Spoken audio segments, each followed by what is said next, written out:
নিজের গলাটা ছাড়তে হবে। এটা আমার কাছে খুব আনন্দের যে তোমরা আমাকে চিঠি করেছিলে যে এই প্রতিবাদে তোমরা সামিল হতে চাও। আমরা সরকারি চাকরি করি যারা, আমাদের অনেক সময় অনেক বাধ্যবাধকতা থাকে বাবা। ওই যে পুলিশরা আজকে তোমাদের সাহায্য করলেন, আমরা গত কাল পর্যন্ত 3 বার চিঠি করেছি। এটা ওদের দোষ নয়, কিন্তু ওই পোশাকটার কিছু নিয়ম আছে, তাই তারা দিতে পারছিলেন না।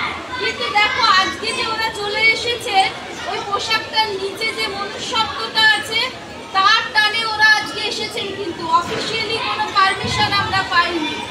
আর আমরাও ঠিক করেছিলাম যদি ঢুকতেই হয় জেলে, তাহলে আমরা রাস্তায় বেরিয়েই ঢুকবো, এই ঘরে বসে আমরা থাকবো না।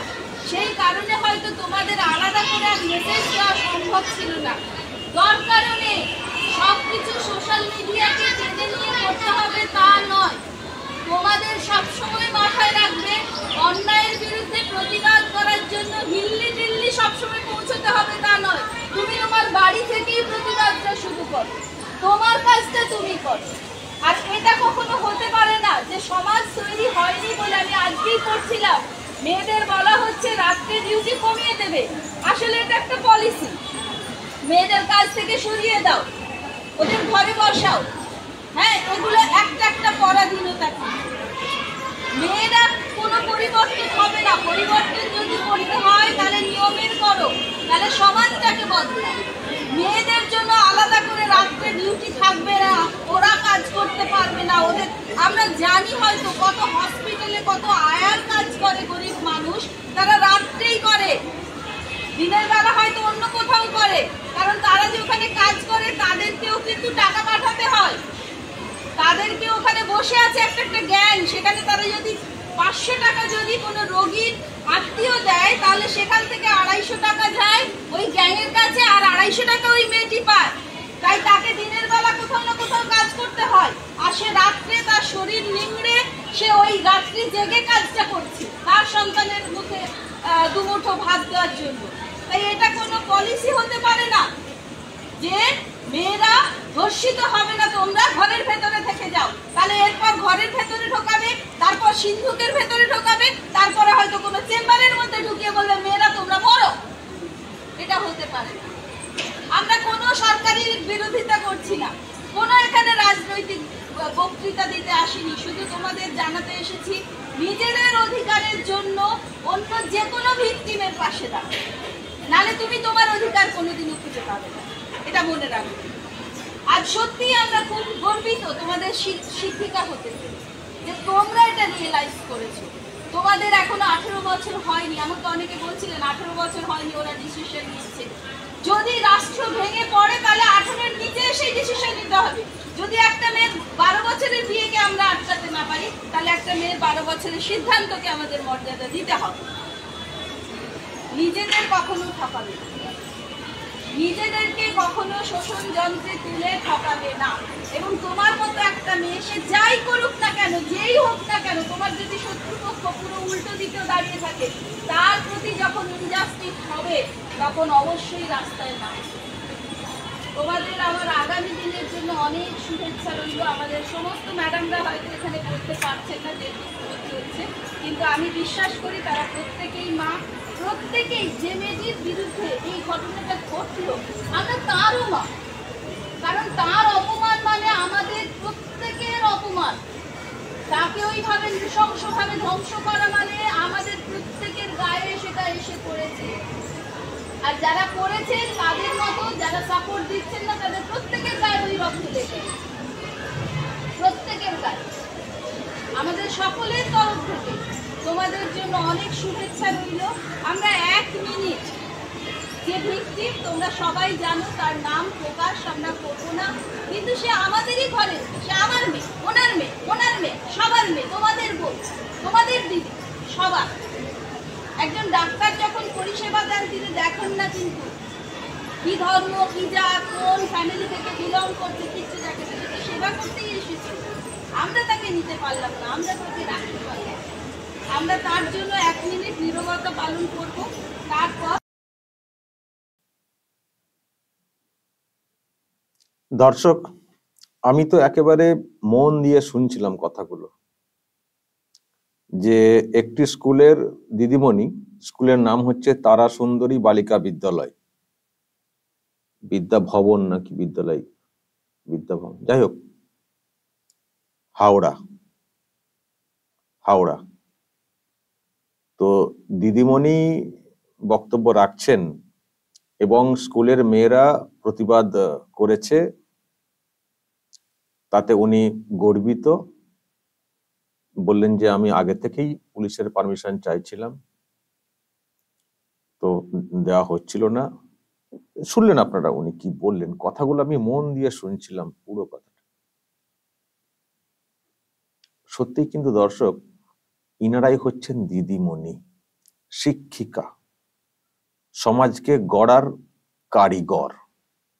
এসব কথা শুনলে ভালো লাগে এবং এইসব কথাগুলো খুবই কার্যকরী।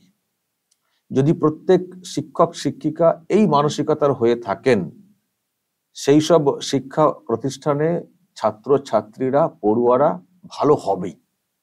ভালো হবেই এবং কোথাও কিছু অন্যায় দেখলে তাদের গর্জন করার শক্তিটা আসবে, মানসিকতাটা আসবে। ছোট বয়সে যে শিক্ষা দিচ্ছেন বাচ্চাদেরকে দিদিমণি, এই রকম শিক্ষা, এই রকম সচেতনতা বৃদ্ধি, অন্যায়ের বিরুদ্ধে রুখে দাঁড়ানোর শক্তি যোগান দেওয়া বা মানসিকতা তৈরি করা, এইসবের ক্ষেত্রে দিদিমণির এই যে ভাষণ, ছোট্ট একটা 5 মিনিটের একটা বক্তব্য এসছে আমার কাছে,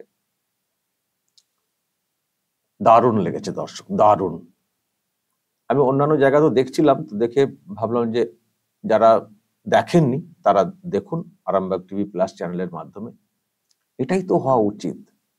উনি পরিষ্কার বলে দিচ্ছেন যে আমরা তো চাকরি করি, কিন্তু চাকরি করি বলে সবকিছু বলতে পারবো না, যেটা আর কি বোঝানোর চেষ্টা করছেন, কিন্তু তার মধ্যে অনেক কিছু বলে দিয়েছেন যেটা আমাদের বুঝতে কোনো সমস্যা হচ্ছে না। উনি কি কথাগুলো বলতে চাইলেন, এবং আপনারা জানেন উনি ওই যে রাতের কাজ নিয়ে যেটা বললেন, সত্যি আমারও সেদিন শুনে খুব অবাক লেগেছিল।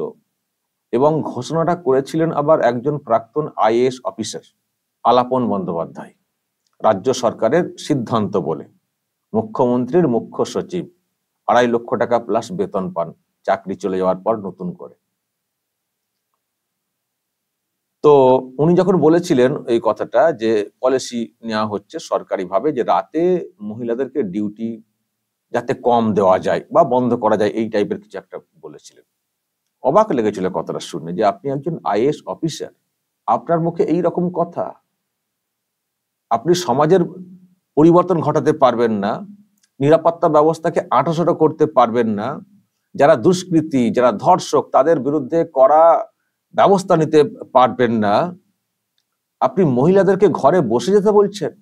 তারা কাজ করবে না, তারা বাড়িতে বসে যাবে। বাড়িতে বসে যাও বা তাদেরকে ডিউটি কম দেওয়া মানেটা কি? তাদের কাজের জায়গাটা ছোট করে দেওয়া। অনেক জায়গা আছে রাতেও ডিউটি করতে হবে, মানে রাত দিন মিলিয়ে কাজটা করতে হবে, তবেই তো কাজের পরিসরটা বাড়ে। যখন আপনি বলছেন যে মহিলাদেরকে রাতে কাজ দেওয়া যাবে না, তাহলে যে সংস্থা চাকরিতে নেবে, তার মানে সে তো প্রথম থেকেই চাইবে যে মহিলা কাউকে নেব না, কারণ তাকে আবার ডিউটি দেওয়া যাবে না রাতের দিকে, তাহলে নেব না। তার মানে মহিলাদের কাজের জায়গাটা ছোট হয়ে যাবে, সংকুচিত হয়ে যাবে কাজের পরিসরটা। তার মানে আদতে তাহলে কি করছেন? ওই আপনি নিরাপত্তা সিকিউরিটির ব্যবস্থা করতে পারবেন না, বড় বড় ফুটানি মারবেন বাইরে, কলকাতা হচ্ছে সব থেকে নিরাপদ শহর, ডেটা এনসিআরবি ডেটা বলে চালাবেন। কত ডেটা আপনারা দেন এনসিআরবির কাছে, সে তো আমাদের তো সেই সব নিয়ে তো প্রশ্ন রয়েছে। ডেটা ঠিক মতো করে দেবেন না, কম কম করে দেবেন, আর দেখাবেন আমাদের এখানে কোনো অপরাধ হয় না। এই তো পলিসি, যেটা অনেকে বলে থাকেন।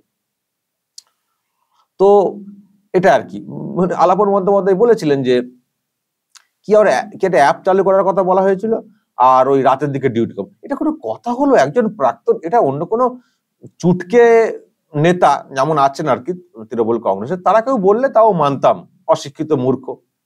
কিন্তু একজন আইএএস অফিসার আলাপন বন্দ্যোপাধ্যায়, যিনি মুখ্য সচিব ছিলেন রাজ্য সরকারের এবং বর্তমানে মুখ্য উপদেষ্টা মুখ্যমন্ত্রীর, এইরকম আর আমার জানি না কে বুদ্ধিটা দিয়েছেন, উনারই বুদ্ধি কিনা, যাই হোক উনি তো বলেছেন প্রকাশ্যে, বললেন কি করে কথাটা?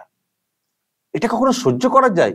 আজকে অনেক স্বপ্ন নিয়ে মেয়েরাও পড়াশোনা করে, এখন সমান অধিকার বলে আমরা বলার চেষ্টা করি, সব জায়গায় তারা হেড অন প্রতিযোগিতাতে অংশ নিচ্ছে, আর সেখানে আপনি ওদের কাজের জায়গাটাকে ছোট করে দিচ্ছেন।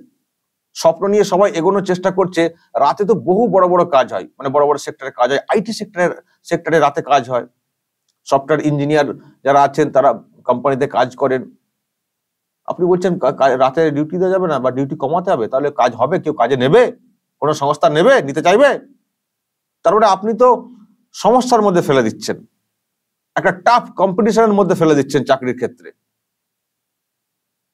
এটা কি ধরনের কথা?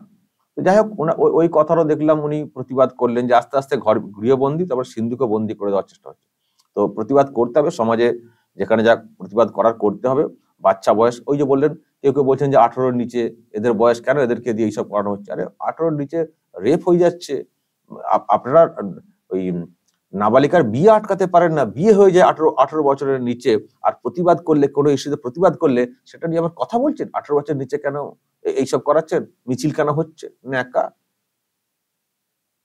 যাই হোক, দিদিমণি কিন্তু পরিষ্কার দারুণ বক্তব্য রেখেছেন। আমার মনে হয় এই বক্তব্য প্রত্যেকের শোনা উচিত, যত স্কুল আছে, প্রতিষ্ঠান আছে এবং নেতা মন্ত্রীরা আছেন, প্রত্যেকের মানে শোনা উচিত।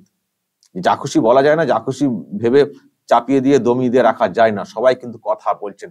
এটুকু পরিষ্কার, দর্শক ভালো করে লক্ষ্য করবেন, সমাজ কিন্তু জেগে উঠেছে।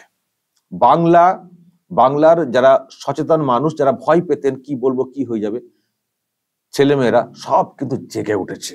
এটাই একটা খুবই পজিটিভ দিক বাংলার অবস্থার পরিবর্তনের ক্ষেত্রে। এটুকু বলার কিন্তু কোনো অপেক্ষা রাখে না। দর্শক বলবেন, যেটা শুনলেন, যদি কিছু বলার অবশ্যই বলবেন কমেন্ট বক্সে, নজর রাখবেন আরামবাগ টিভি প্লাস।